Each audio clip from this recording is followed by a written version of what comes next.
Well, dear Prime Minister Modi, Excellencies, distinguished guests, Namaskar. It is an honor for me to inaugurate this year's Rising a Dialogue and to do so in front of such an extraordinary audience, an audience that includes representatives from across the G20, with whom Italy shares a special responsibility to find solutions to our common global challenges. With this in mind, well, I would like to take this opportunity to share my appreciation for Prime Minister Modi's hard work on handling a complex presidency and to reiterate Italy's full support to its success.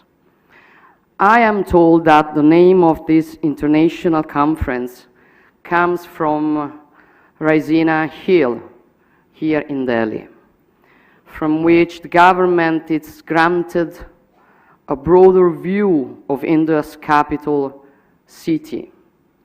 In troubled times like today, this is, I think, a fitting metaphor of the vision that we as leaders, thinkers, civil servants need to adopt.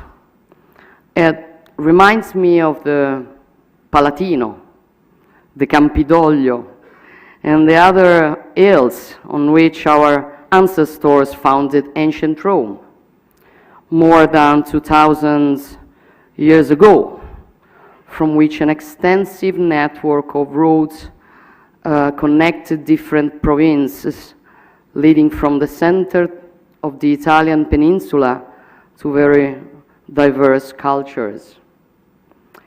And I think that it is also the way we need of doing politics today. When I was running for the electoral campaign, I said that I didn't want to climb the institutions to gain power. I wanted to climb the institution, for it is the only way that you can have a better view of what is happening and give best solutions. And that is exactly what I see today.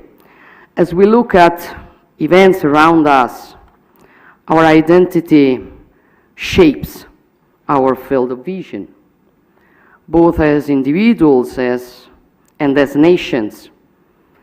Identity is shaped deeply by geography, and at the same time, our thoughts could be shaped by provocation. Here I would like to try to interpret in a positive way the very interesting question posed by the organizers of this conference.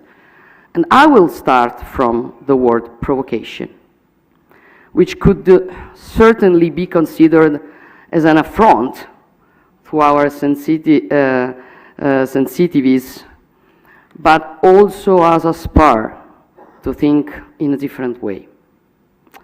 A challenge to accept the challenges of uncertainty and turbulence of our historic times. This is definitely the era of uncertainty, and at the same time, a period of unprecedented turbulence. We are in a tempest, and we need to stand tall in considering our common challenges. We need to stand on the hill to take a deep breath and see our lands and seas and their problems in a more enlightened way. We need a lighthouse in the storm. That is why opportunities like events, which risk to be governed only with superficial thoughts and hasty actions. Therefore, let's go back to the fundamental factors, including the geographical one of our identities, and considering some important similarities between the wide and profound wealth of the Indian and Italian ancient cultures and contemporary interests.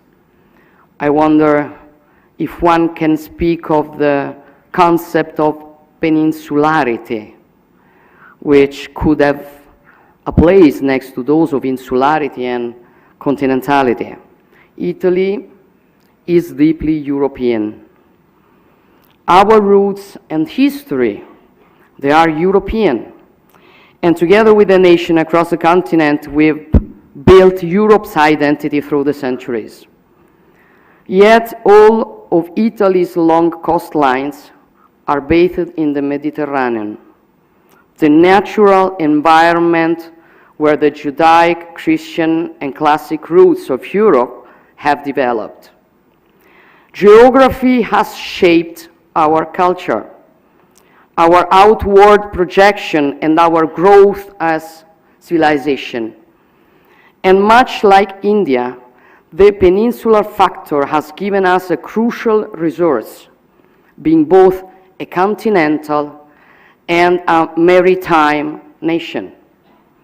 A key advantage, making us natural platforms for trade, logistics, and the dissemination of culture and science.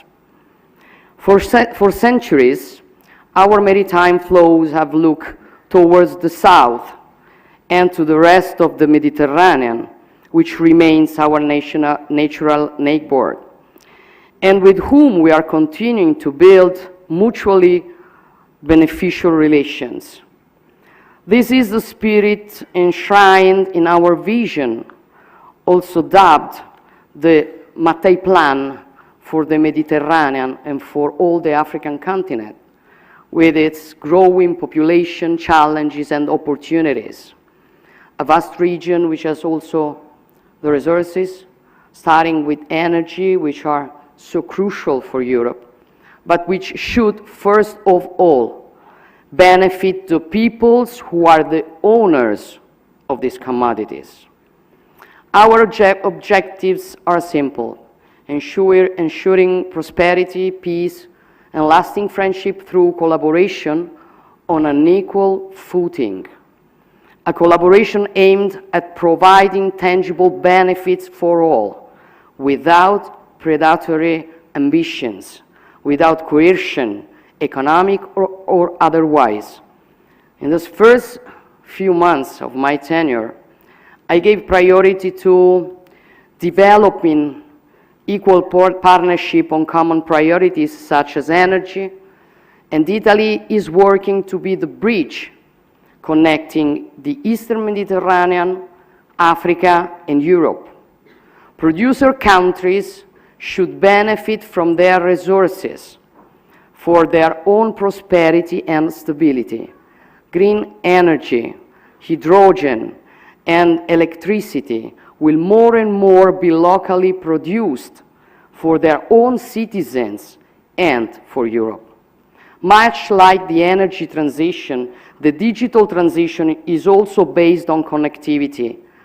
Data are the energy of our digital societies, and they will flow from India to Europe across the Mediterranean and Italy. The Blue Raman project will link the Indo-Pacific to our European economies. In the past, the Alps at our north protected Italy, but they were also the area of connection to the rest of Europe. Likewise, the Mediterranean Sea was for centuries a sort of blind alley, the extreme appendix of the Atlantic Ocean. Human progress and ingenuity, however, made the impossible possible. A change in geography, a passage from the Mediterranean to the Indo-Pacific through the Suez Canal.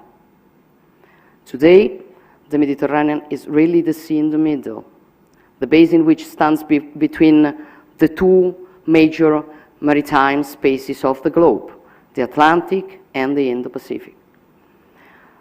Italy, with its peninsula, which lies in the very center of the Mediterranean Sea, continues to be in every way a fully integrated part of the Euro-Atlantic community and of the cultural and political West. But it is more and more projected towards the Indo-Pacific, regaining the history of our maritime republics and of Marco Polo, especially after the opening of the Suez Canal. The laws of physics, starting with the communicating vessels, are those of trade. The impact of such a shift are hard to exaggerate. 150 years later, as the Indo-Pacific has become a crucial center for gravity for the global economy, 40% of the EU's foreign trade passes through the South China Sea, and much more transits through the Indian Ocean. Our two regions are more interconnected than ever before. Together, we account for 70% of global trade, and the EU has become the biggest investor in the Indo-Pacific, which contributes to two-thirds of global economic growth. The world's ocean connect us.